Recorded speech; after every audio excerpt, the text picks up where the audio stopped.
about a lot, and I'm sure we could keep talking for hours. I have so many notes, but I also want to know exactly how you describe this, because we've talked a lot about many things: LinkedIn Yale, how to be mindful, email, cadence, video.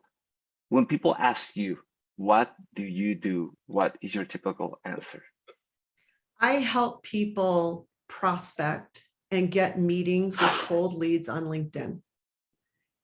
That is my focus. Now, that means that you need a broader presence on LinkedIn, and I want you to help you build credibility on LinkedIn, to learn thought leadership approaches, because at the end of the day, if we're selling, the goal is to get meetings with people who may need our product.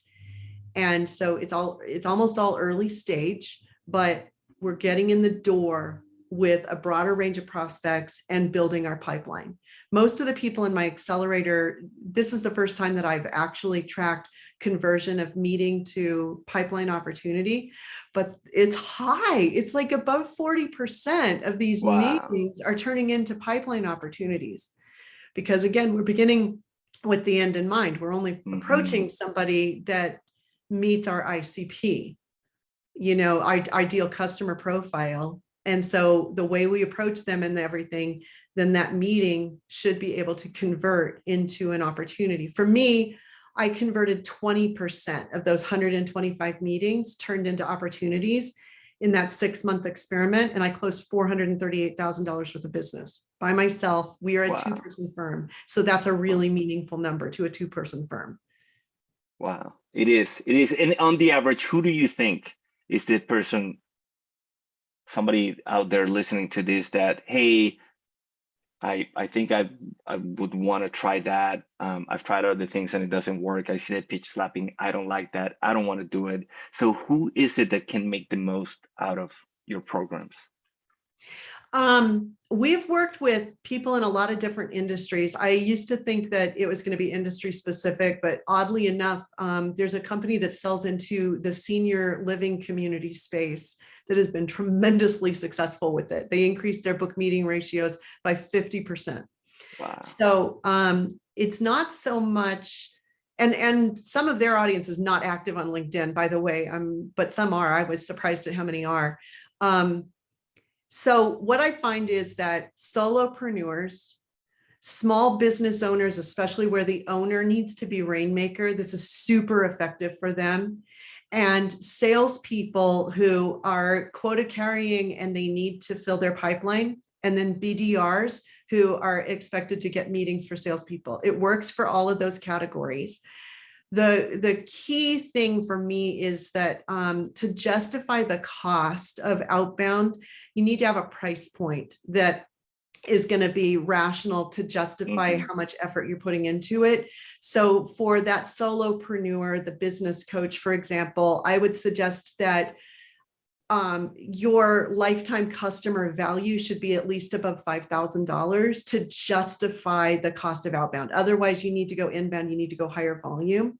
For larger companies, I would suggest that the lifetime customer value probably needs to be above 20, 30,000 in order to justify outbound. But I think in most cases, they're not going to have an outbound team if their price point isn't at that level, because unless they're selling cars, it's just really, well, and that is above that price point.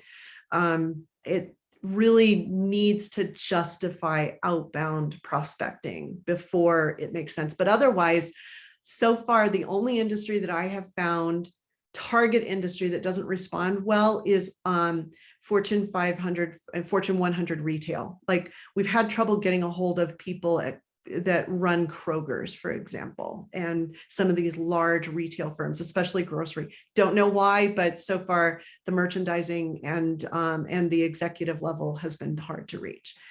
The other thing is that if people are not super active on LinkedIn, then we show you how to take these methods to other channels in order to reach those prospects that aren't super active on LinkedIn.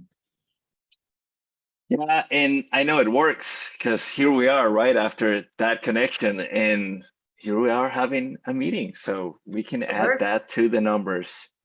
Candice, thank you so much for your time and for sharing your thoughts and your expertise. This has been a delightful conversation. Anything else, we'll link to your website, to your profile on YouTube and on our website where we set up the podcast. Or anything else, any parting thoughts that you would like to share with the audience? Yeah, if you want to talk to me personally, send me a connection request and a DM. Let me know that you heard this podcast. I will engage with you. I will talk to you. I'm not inaccessible. So if you want to talk, let's do. Don't hesitate. Well, there you go. For anyone out there listening, if you want to talk to Candice, just reach out. Thank you so much, Candice. And for anybody out there listening, we'll see you in the next episode. Thanks for having me.